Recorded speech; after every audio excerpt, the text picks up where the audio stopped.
Everyone and welcome back to my YouTube channel. तो आज मैं आप सभी के लिए लेके आई हूँ लव एंड डेविल का एपिसोड 15। तो एपिसोड 15 स्टार्ट होता है और हमें सीन दिखाया जाता है जहाँ पर हम देखते हैं कि जो लांची थी वो किसी तरह चोरी छुप के आई थी मोती के कमरे में। उसके बाद वो यहाँ वहाँ देखने के बाद कोई चीज़ होता है उसको सोच रही थी। वो एक डब्बा बाहर निकलती है और फिर सोचती है जहाँ पर जो उसका भाई यानी कि जो लिवान था उसने उसे एक डब्बा दिया और कहा कि इसके अंदर जो एसेंस है तुम अगर उसे जलाओगी तो बहुत ज़्यादा ही हेल्प करेगा मोती को उसका दिमाग शांत करने में, तो बैक टू नॉर्मल हो जाएगा। तो तुम एक काम करो, इसे मेरे भाई में लगा दो कमरे में। तो जिसे देख के वो भी खुश हो जाती है। और यहाँ प्रेजेंट के सीन में वो यही सोच रही थी और फिर वो जाके वहाँ पर जो एसेंस था उसे जला देती है कि तब तक उसे एहसास होता है कि पीछे से मोतिंग आ जाता है। तो मोतिंग कहता है कि तुम यहाँ फिर से क्या कर रही हो। जिसे देख के जो लांची तो कहती है मैं आपके लिए बस खाना लाई थी। जिसे देख के वो कहता है मुझे उसकी कोई ज़रूरत नहीं है, चली जाओ यहाँ से। जिसे देख के उसे बहुत गुस्सा आता है। लांची कहती है कि भाई क्या सच में आप अभी भी वो झालुओं के चक्कर में हो? वो तो आपको ऐसी बुरी हालत में छोड़ के चली गई तभी भी। तो वो उसे घूरता है और फिर अपने पावर से उसे बाहर कर देता है और बीच में एक बैरियर लगा देता है ताकि वो अंदर ना आ जा पाए। उसके बाद वो वहाँ मन ही मन में कहती है कि आपको बाद में आखिर में पता चली जाएगा कि आपके लिए सिंसियर कौन है।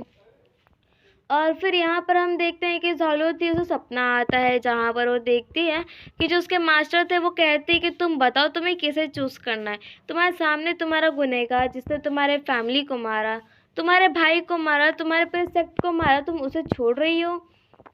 मार डालो इसे। कि तब तक वहाँ पर से जो मोतिंग था वो भी कहता है कि तुम टेंशन ना लो, मैं इन चींटियों को मार कर हम दोनों फिर साथ में रहेंगे। फिर अगले ही सीन में वो देखती कि जो मोतिंग था वो युंशी का गला दबा रहा था।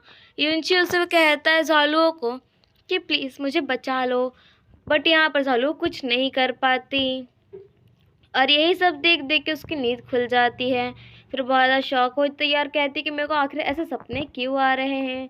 फिर नेक्स्ट सीन में हम देखते हैं जहाँ पर जो जीवान थी वो कहती है रिलेशनशिप ब्रेकिंग पुल ये क्या है, ये कौन सा पुल है। जिसे देख के जो मिस्ट्रेस थी वो कहती हैं कि ये एक ऐसा पुल है जहाँ पर हम किसी को जिसे हम बहुत चाहते हैं उसे भुला सकते हैं यहाँ के टेस्ट को पार करने के बाद। और यहाँ पर हमें पता चलता है कि झालुओं को वो पुल में जाना है ताकि वो पूरी तरह से मोती को भुला पाए, ताकि उसे ये सब ट्रॉमा से झेलना ना पड़े। तो जिसे देख के जो मिस्ट्रेस थी वो कहती है ठीक है मैं तैयार हूँ, बट इसके लिए तुम्हें मास्टर की मदद चाहिए रहेगी, तो इसमें मैं तुम्हारी मदद करूँगी।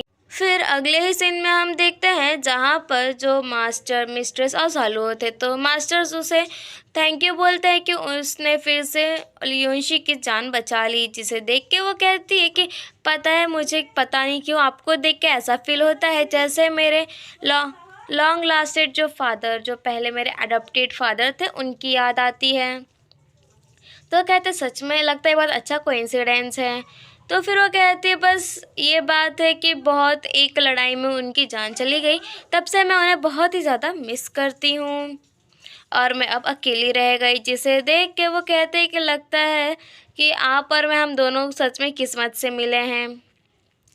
जिसे देख के जो मिस्ट्रेस थी वो कहने लगती हैं कि जब ऐसी ही बात है तो क्यों ना आप रिलेशन में ही आ जाओ। तो उसके डैड कहते हैं, आई मीन जो मास्टर थे वो कहते हैं कि क्यों ना मैं आपको अपनी गॉड डॉटर बना लूँ। जिसे देख के वो कहती है, जो मिस्ट्रेस थी वो कहती है हाँ हाँ जल्दी जल्दी क्यों नहीं।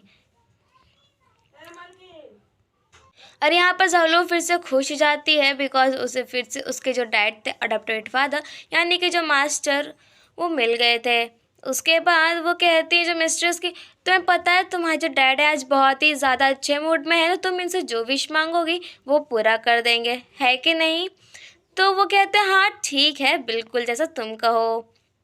उसके बाद झालू कहती कि मैंने सुना है कि यहाँ पर सॉरोस वैली में एक ऐसा पूल है जिसमें अगर आप जाओ तो आप जिसको चाहते हो उसे भुला सकते हो, तो मैं चाहती हूँ कि आप प्लीज़ मेरी इसमें मदद करें।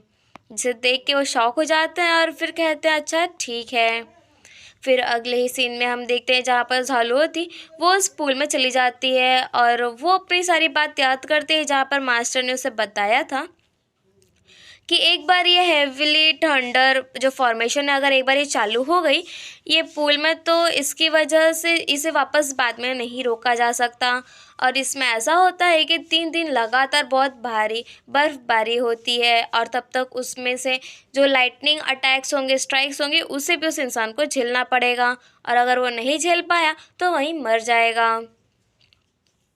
तो यहाँ पर झालू थी वो तैयार थी और अब वो हवा में जैसे ही जाती है तो उसे बहुत ज़्यादा स्ट्राइक्स पड़ते हैं और एक एक स्ट्राइक्स के साथ उसे सारी मेमोरीज जो थी मोतिंग की वो सब याद आने लगती है और बहुत ज़्यादा पेन में गुजरती है बिकॉज उसे यहाँ बहुत पेन हो रहा था और सारी बातें अपनी याद करने लगती है। और यहाँ पर जैसे वो स्ट्राइक्स ख़त्म होती हैं वहीं पर बेहोश हो जाती है और खून की उल्टियाँ करने लगती हैं कि तब तक यहाँ पर हम देखते हैं कि जो युनशी था वो पढ़ रहा था। तब तक उसे आवाज़ आती है लाइटनिंग की तो वो कहते हैं कि ये कौन गया वहाँ पुल में कि वो सोच रहा था कि ये पुल में आखिर अब कौन जा सकता है किसे इतनी भारी पनिशमेंट मिली है कि तब तक उसका जो फ्रेंड था जयाल वो आता है और वो कहता है कि मास्टर आप बेहतर होगा वहाँ ना जाएं। और तब यहाँ पर युनशी पूछता है कि तुम्हें क्या लगता है कि आखिर ये जो फॉर्मेशन थी इसे चालू किसने किया। तो ज़ालुओ कहता है कि मुझे तो जहाँ तक पता है कि हमारे जो भाई लोग हैं और किसी के अंदर इतना पावर नहीं है सिवाय मास्टर के। तो फिर युनशी कहने लगता है कि आखिर मेरे डैड को क्या ज़रूरत पड़ गई वो पूल का फॉर्मेशन चालू करने की। तो जिसे देख के ज़ालुओ कहता है कि अभी मुझे तो नहीं पता बट मैं आपको एक ही सजेस्ट करूँगा कि आप प्लीज़ वो पुल के पास मत जाना आपके हेल्थ के हिसाब से बिल्कुल ठीक नहीं होगा। और उसके बाद वो बताता है कि एक्चुअली कुछ टाइम पहले मैंने देखा था ये फॉर्मेशन चालू होने से पहले कि जो झालुओ थी वो आपके डैड से मिली थी जिसे देख के वो शॉक हो जाता है और कहता है कि ऐसे कैसे हो सकता है। फिर अगले सीन में हम देखते हैं जहाँ पर झालुओ खून की उल्टियाँ कर रही थी और तब तक उसे वहाँ से मूतिंग आते हुए दिखता है। और इसी के साथ हमारा एपिसोड 15 यहीं पर हो जाता है ख़त्म। Thank you, bye bye.